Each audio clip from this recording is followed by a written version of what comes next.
There comes a moment, maybe in the middle of a crowded train or scrolling through another news cycle, when something in you pauses. Not because the world is loud, but because your inner voice suddenly is, and it says something simple. I don't belong here. Not in a dramatic outcast way, but in that deep, dissonant realization that the values held up by the world around you, success, conformity, speed, distraction, money, they don't speak to you. That the rules feel upside down. That what is celebrated seems empty, and what is ignored seems essential. That the noise doesn't sound like music, it sounds like chaos. And yet, here you are, alive in a society you didn't choose, shaped by systems you don't agree with, trying to make a life in a place that often feels alien. So what now? Philosopher Albert Camus wrote that the greatest question of philosophy is whether life is worth living. But he didn't mean in the abstract. He meant it in the face of absurdity. What do we do when we wake up and realize the world doesn't make sense? When we see the disconnect between what we feel is right and how we are told to live? Camus didn't tell us to escape or to pretend. He said we must imagine Sisyphus, the man doomed to roll a boulder up a hill forever, as happy. Why? Because once we accept that the world may never align with our ideals, we become free to live by them anyway, to stay human in a world that wants efficiency, to feel deeply in a culture that rewards detachment, to live with dignity even when you feel invisible. It's not easy. It's easier to either blend in, smile, nod, compromise until you forget what you stood for, or to rage, burn bridges, isolate, condemn. But there is a third path, almost invisible. It's to remain awake inside a sleeping world.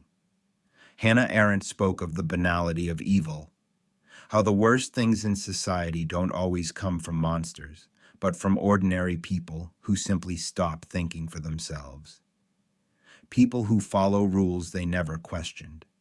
People who trade morality for convenience. In that context, disagreement, real, principled disagreement, is not a weakness. It's moral strength. And still, it hurts. To disagree with the society you live in is to carry a certain loneliness, to look around and feel out of step. But Soren Kierkegaard once wrote that the crowd is untruth. He believed that truth, the real kind, is always found in the individual, in the inward journey, in choosing not what is popular, but what is sincere. So what does it look like, really, to live in a society you don't agree with? It looks like telling the truth even when it costs you comfort. It looks like creating beauty even when the world is indifferent. It looks like choosing kindness when cynicism would be easier, like walking away from certain conversations and walking toward yourself. It's not dramatic. It's not loud. Most of the time, it's invisible, but it matters.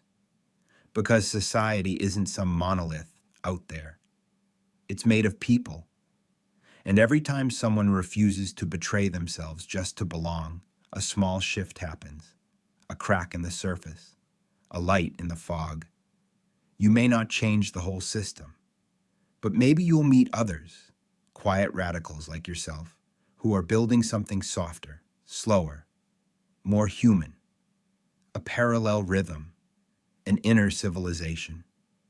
And in that, there is hope. So if you feel like you don't belong, maybe that's not a problem. Maybe it's a signal.